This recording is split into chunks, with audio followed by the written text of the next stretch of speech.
Hey all, Heretic here, another Hearthstone Battlegrounds Players Guide, and I'm here to bring you the information you need to help you win with Overlord Saurfang. So get comfy and let's dive in. First, let's talk about their hero power. For the Horde. This costs 1 gold and reads, give +2 attack to the next minion you buy, upgrades each turn.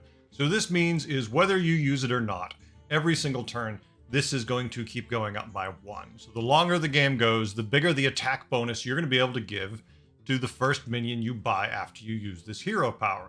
A very important note is that this will carry over a turn. So what I mean is, let's say you use it and it's a +4 attack, you spend the gold, but you don't buy a minion. The next turn rolls around, you hit it again, it's +5 attack. The next minion you buy will get +9 attack. It carries over and will add together.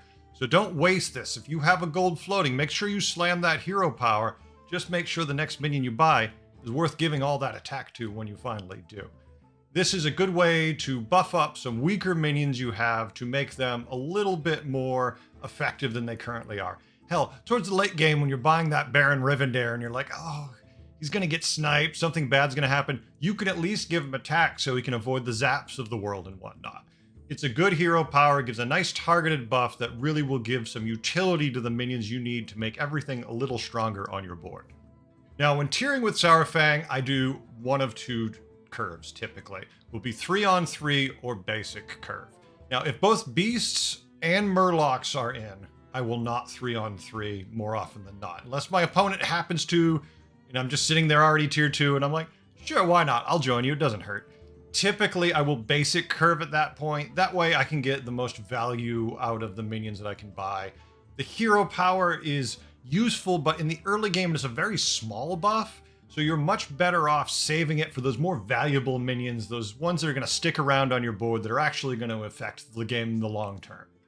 Now, when it comes to the quest rewards I'm looking for when I'm playing Saurfang, these are the ones that I like. These are the ones that I've seen work. I'm sure you can show me 1,000 highlight videos of certain ones being obviously very good, but they're usually pretty hard to complete. These next couple ones I'm going to give you are relatively easy to complete usually, and a good overall reward for a Saurfang. So first one I like is Evil Twin. Since you're going to be able to basically buff the minions you want, get the stats in the right spot, I really like Evil Twin with Saurfang, because you can make some really nasty minions with this that are going to get the Evil Twin buff that you want, and you're going to get a lot more value overall for something like this. You know, why have one giant cleave when you can have 2 of them? Give them all the buffs because they're targeted, and it's going to copy the one exactly the same. So if it's got Divine Shield, Wind Fury, and +20 attack, so's the clone it has. Ritual Dagger's another good one. So hey, you're going to be looking for magnetics. Replicating Menace gives death rattles. That means your whole board's going to be scaling at the same time you're attaching death rattles with extra attack to your minions, giving you even more value, making your board just truly disgusting. Ritual Dagger is definitely one you shouldn't look away from in the right lobby. And it goes without saying, but cooked books. If you are playing mechs, cooked books is phenomenal. It's kind of doable in the right lobbies. Just make sure it's completable. If you can slow your tiering down a little bit and use the attack buff you're gaining from your hero power and get cookbook done in a reasonable time, you can make a very nutty board. You like mechs, cookbook likes mechs even more. Go for it, you'll enjoy the ride. As for the minions and the strats I like to use when I'm playing Saurfang, first things first, Saurfang likes mechs. If mechs are in the lobby, you want to play Saurfang. If mechs aren't in the lobby, maybe you don't play Saurfang. That doesn't mean he doesn't work with any tribe. Plus attack can work with anything. But he really shines with the ability to get Divine Shield with magnetics, because now you can take a small mech that you have on the board that you just got from a triple per se, then stick a magnetic on it, and all of a sudden it's got 20 extra attack and it's a monster. It's a big difference, the value you get out of mechs. So you definitely want to use mechs when you're playing Saurfang. Now, the mechs you're going to be looking for, the ones that are really going to work best for you, are going to be things like Deflectobot, Holy Mechrel. You know, these that can get shields, they get shields reset in the right scenario and the right setup. These are going to give you the most bang for your buck. Now, when it comes to the magnetic minions you're looking for, you want to find a Noya module, Replicating Menace, and War Gear. You're going to slam your hero power, buy one of these, attach it to one of these seemingly small mechs, and all of a sudden, they're a monster. It's really handy when you triple into those, really good mechs, but now you can give them that extra stat line to really get the huge value. Ball of minions. Hey, this is a great one. If you're sitting on 4 gold, you've got 6 minions on your board, you're like, oh, why not? Slam your hero power, buy the ball of minions, let it sit on your board, or hell, cycle it if you're in the middle of your turn if it's enough value. And when you sell it, that attack isn't wasted. True, what it's going to attach to is random, but at least you're not just throwing gold around digging. You're going to be cycling and gaining a bunch of stats. So Ball of Minions is a great line no matter what you're doing when you're playing Saurfang.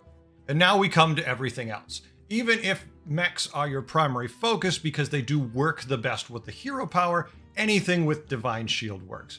Doesn't matter what it is, if it's got Divine Shield, slam your hero power, buy it. And even if you're only going to have it for a turn, that crackling can go from a 4-1 to a 12-1. And if it's only there for 1 turn, that's still 2 hits for 12. That's not bad for a throwaway, maybe even just a bumper minion, depending how big your board is or where you are in the game. Cave Hydra, Wildfire Elemental, Foe Reapers. These are all minions that the moment you touch your hero power and buy, you're all set.